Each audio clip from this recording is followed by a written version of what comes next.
All right, friends, welcome back to our online Bible study in the Gospel of Matthew. Normally, we come to you from our nice, warm setup inside the church building, but today, like a lot of us, I'm at home and it's cold outside.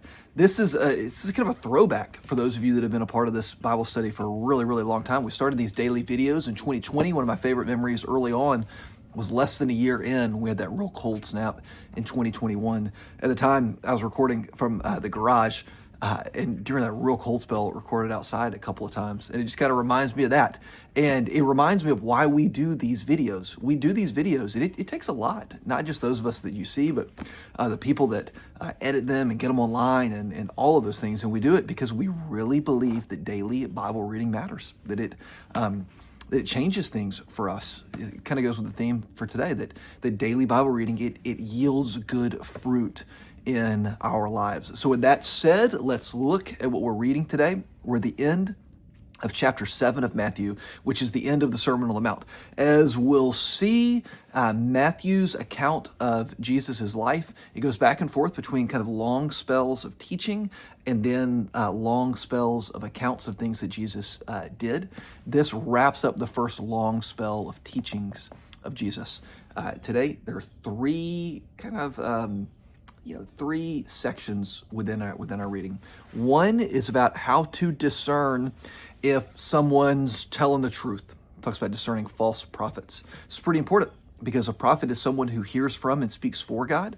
So how do you tell if someone's telling the truth when they say, hey, this is from God? That's pretty important. The second thing, Jesus turns the tables and says, hey, let's not talk about how this plays out in other people's lives, but what about with you individually? So a little introspective there.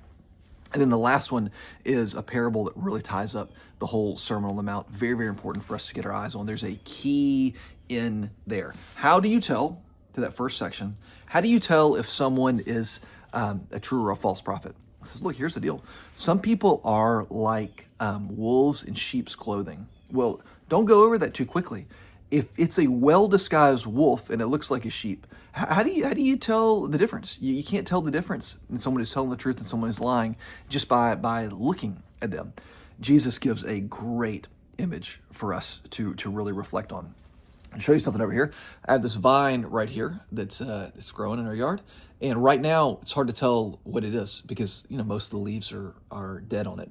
Were you to buy this house this time of year and you were to look at that, you might not know what kind of vine you have just purchased with this house. If you want to know what kind of vine it was, obviously you could Google it. You could probably figure it out, but stick with the metaphor.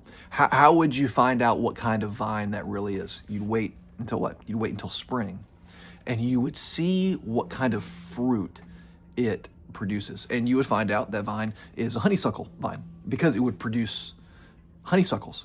The way you find out what kind of tree something is you see what fruit it produces. You wait and you see. If it produces apples, it's an apple tree. Jesus says the same thing. Be patient and wait and see what kind of fruit is yielded through these prophets' lives. If you want to get down to what a good prophet is going to yield, well, they're going to yield the love of God and the love of other people, meaning they themselves will be people who evidently love God and love others, and the fruit of their words will yield love in other people's lives. Or if you want to boil it down even more, think about everything we talked about last year. What's the fruit of the Spirit? Love, joy, peace, patience, kindness, goodness, faithfulness, gentleness, self-control. If you're trying to find out if someone's a good influence in your life, do they exhibit those 9 things? And does spending time with them yield those 9 things in your life? If spending time with somebody yields the antithesis of those 9 things, maybe not the best influence on you. If spending time with that person yields love, joy, peace, and the others, probably a good person to spend time with. Then Jesus flips it and says, hey, let's not just talk about others, but I want you to know for you, not everybody who says, Lord, Lord, not everybody who just gives lip service to being followers of me, do I actually know. This is a hard passage, but you got to tie it with the one before, meaning what is it that, how do we tell if we ourselves are growing? Well, again, it's the same thing.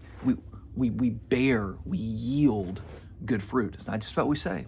It's about the fruit that we yield. So think about this not just in others, but in your life. How are you bearing love, joy, peace, patience, kindness, goodness, faithfulness, gentleness? self-control. Then we get the last one, a little parable that wraps up not just these two sections, but really all three of these chapters. Famous about a parable about the person who builds their house either on the sand or on the rock. And we obviously want to be the people who build our house on the rock. Don't miss this at the very beginning of that parable. Jesus says, the one who builds their house on the rock is the one who hears these words of mine and what? Does them. It's not just about hearing. It's not just about head knowledge. It's about actually living this out, doing these things. So here at the end of the Sermon on the Mount, that's what you reflect on. You reflect on, okay, all right. So Jesus has said all these things are super inspiring, but how do I actually do them? Now, one little caveat as we wrap up, don't get confused and think that doing these things is what yields salvation in our lives. It's not. Salvation comes by God's grace, accessed for us through faith. It's God's grace through faith. It is faith that that opens the door to that salvation that God wants to yield in our lives. But it's not just about going to heaven when we die. It's also about that salvation being worked out in our lives now. Us being men, women, teenagers, and kids who are fully loving God and loving others, who are bearing the fruit of the Spirit, love, joy, peace, and the other six.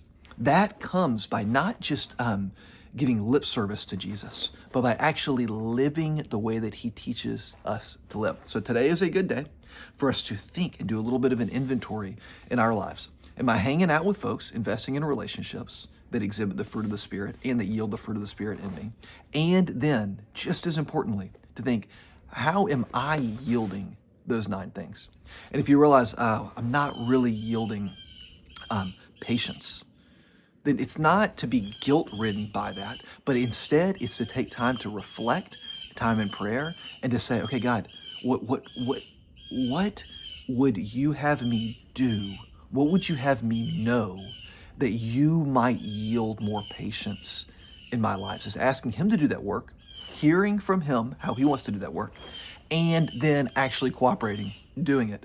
Jesus says that those who are like the people who build their house on the rock, it's the people who hear my words and do them. Let's be those people, friends. Stay warm. Grateful for you guys. Grateful we've been doing this for a long time now, almost 6 years. Whether you've been around all the whole time or you're just jumping in, really grateful for this community that we have through these online Bible studies. God bless you. I'll see you soon.